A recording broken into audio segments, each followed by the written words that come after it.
Do you know there is actually a moment in the book of Daniel where God simply caused an official to show favor and compassion to Daniel?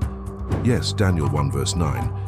And that one act, that intervention by God alone, not Daniel's effort, not Daniel's strategy, allowed Daniel to navigate something that could have cost him everything.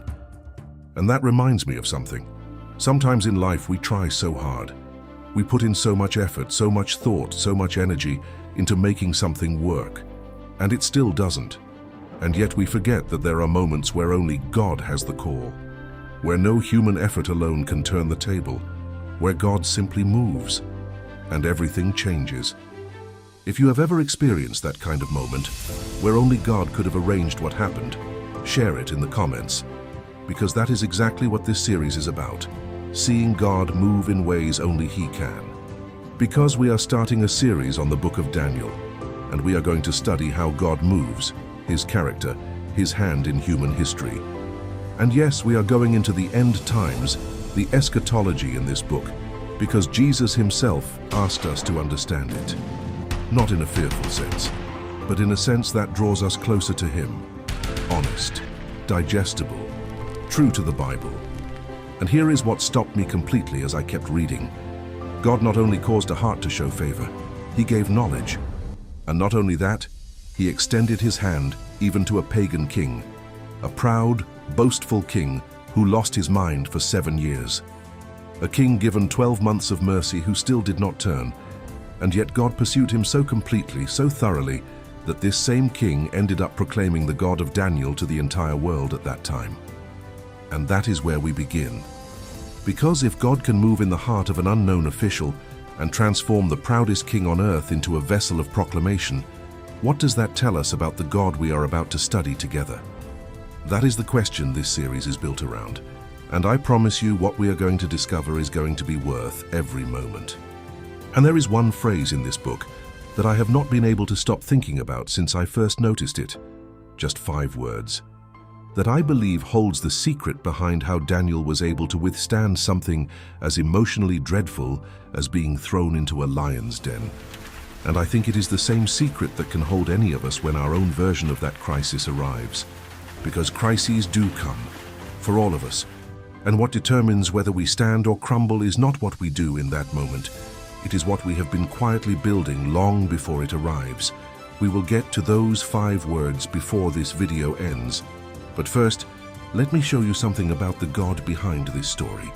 Because the same God who moved quietly behind the scenes in Daniel's personal story also moved in the most public and unexpected way imaginable. Through the proudest, most powerful man on earth, King Nebuchadnezzar of Babylon. Nebuchadnezzar was not a man anyone would have chosen as an instrument of God. He was arrogant, he was ruthless, he believed every bit of his success was his own doing. And yet God pursued him, repeatedly, persistently, in ways he could not ignore or explain away. At one point, Nebuchadnezzar was standing on the roof of his palace and said, "Is not this great Babylon that I have built, by my mighty power, for the glory of my majesty?" And while those words were still in his mouth, the voice came from heaven. God removed everything from him, his mind, his dignity, his throne. For 7 years, Nebuchadnezzar lived like a wild animal, eating grass, his hair like eagle feathers, his nails like bird claws. 7 years, not 7 days, 7 years. Until the lesson was fully formed inside him. And then the text says at the end of those days, he lifted his eyes to heaven, and his reason returned. And what happened next is one of the most unexpected things in all of Scripture. This pagan king, this former embodiment of human pride, wrote a personal declaration that was distributed across his entire empire, in his own words, preserved in the Bible forever, praising the God of heaven.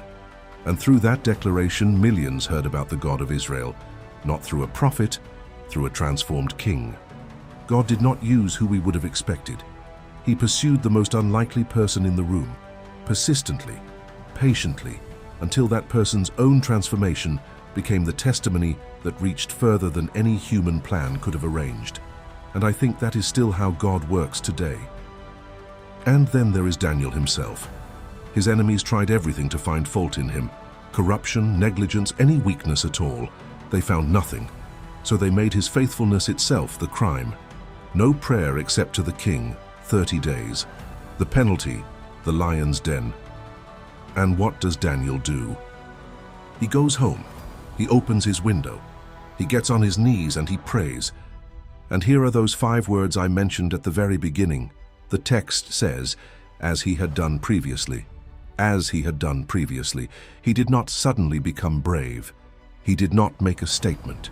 He just did what he had always done, long before the decree, long before the threat, long before anyone was paying attention. The window was already open before the decree was signed. What the crisis revealed was not something Daniel built in that moment. It was something already quietly and consistently there. God shut the mouths of the lions. The king ran to the den at first light. He had not slept, he had not eaten, and he called out into the darkness, "Daniel, has your God been able to deliver you?" And Daniel answered from inside the den, "Alive," because the lions were never the real variable in that story.